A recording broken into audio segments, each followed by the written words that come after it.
नमस्कार। स्वदेश न्यूज के खास प्रोग्राम जनता मांगे जवाब में आपका स्वागत है। आपके साथ मैं हूं एसपी त्रिपाठी। शिवसेना की स्थापना बाला साहब ठाकरे ने की थी। बाला साहब ठाकरे ने 19 जून 1966 को शिवसेना की स्थापना की थी और 1968 में उन्होंने शिवसेना को एक राजनीतिक दल के रूप में पंजीकृत करवाया था। तब 1971 के लोकसभा चुनाव में पहली बार शिवसेना सामने आई, लेकिन सभी उम्मीदवारों को हार का सामना करना पड़ा था। 1971 से लेकर 1984 तक जितने भी चुनाव हुए, शिवसेना को कोई चुनाव चिन्ह नहीं मिला।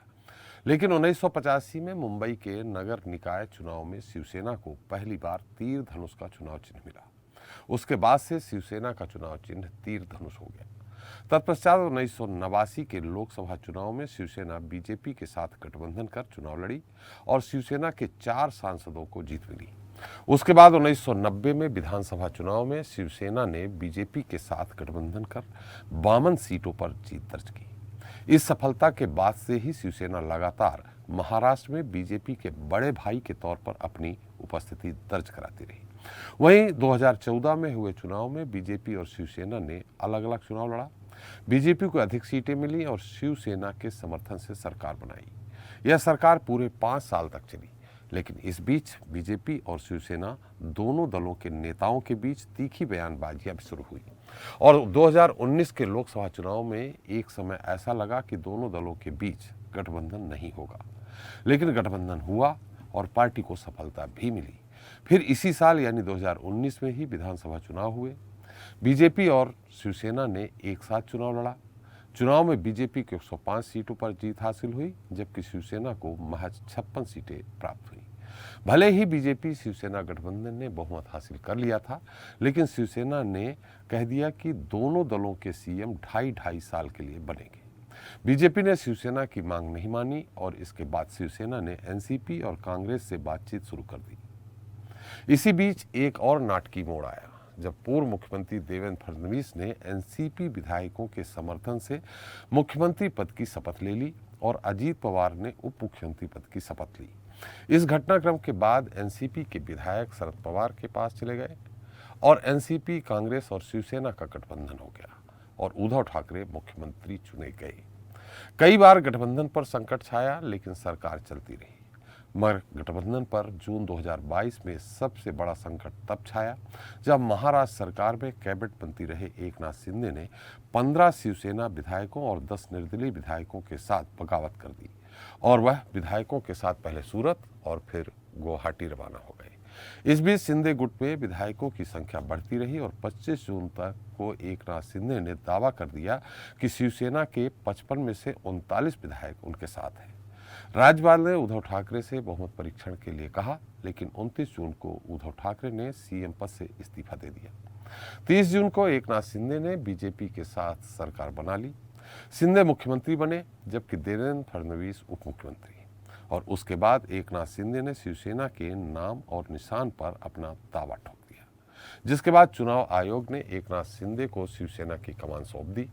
इसके साथ ही चुनाव चिन्ह तीर धनुष भी एकनाथ शिंदे को मिल गया है, जो उद्धव ठाकरे के लिए निश्चित ही एक बड़ा झटका है।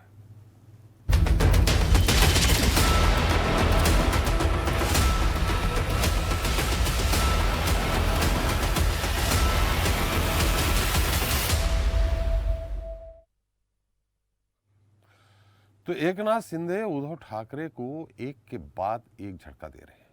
एकनाथ शिंदे ने बगावत कर पिछले साल उद्धव ठाकरे के हाथ से सत्ता छीनी थी। अब चुनाव आयोग के फैसले के बाद उद्धव ठाकरे शिवसेना और पार्टी सिंबल धनुष बाण से भी हाथ धो बैठे हैं। हालांकि इस फैसले के खिलाफ उद्धव गुट ने सुप्रीम कोर्ट में का दरवाजा खटखटाया है। उधर चुनाव आयोग के फैसले के बाद एकनाथ शिंदे गुट के हौसले बुलंद हैं। विधानसभा भवन में शिवसेना के जिस दफ्तर पर कभी उद्धव ठाकरे का दबदबा होता था, सोमवार को वह भी उनके हाथ से निकल गया।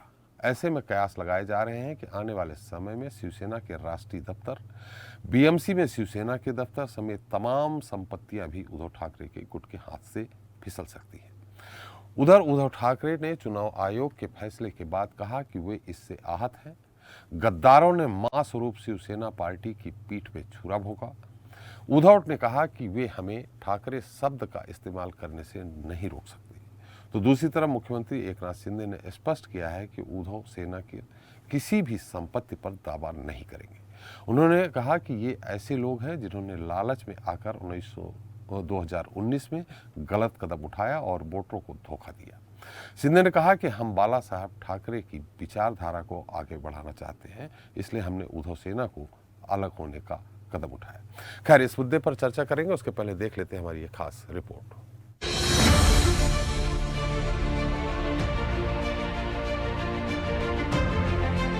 आठ महीने पहले तक उद्धव ठाकरे के पास सब कुछ था। महाराष्ट्र के सीएम पद की कुर्सी थी, बाला साहेब ठाकरे की विरासत थी, कई सांसद और विधायक थे, या यूं कहे कि पूरी शिवसेना पार्टी थी। लेकिन वक्त बदला और 2/3 से ज्यादा विधायकों की टोली खिसक गई। 13 सांसदों ने पाला बदल लिया, सीएम की कुर्सी छिन गई और शुक्रवार को आखिरी उम्मीद भी टूट गई। उद्धव ठाकरे के हाथ से शिवसेना के नाम के साथ साथ पार्टी का चिन्ह भी फिसल गया। चुनाव आयोग के फैसले के बाद शिंदे गुट एक एक करके शिवसेना के दफ्तरों और इमारतों पर कब्जा करता जा रहा है। पहले विधानसभा में पार्टी दफ्तर पर शिंदे गुट का कब्जा हुआ, तो वहीं अब संसद में शिवसेना दफ्तर शिंदे गुट को मिल गया।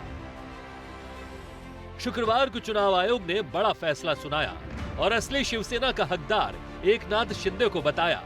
इस फैसले से गदगद एकनाथ शिंदे सीधा बाला साहेब मेमोरियल पहुंचे, बाला साहब की समाधि पर श्रद्धांजलि अर्पित की और इसे लोकतंत्र की जीत बताया। ये जो भी हुआ है बाला साहब के आशीर्वाद से ही हुआ है। हम लोगों ने सरकार स्थापित किया है, वो भी बाला साहब के आशीर्वाद से, उनके विचार को आगे लेके जाए।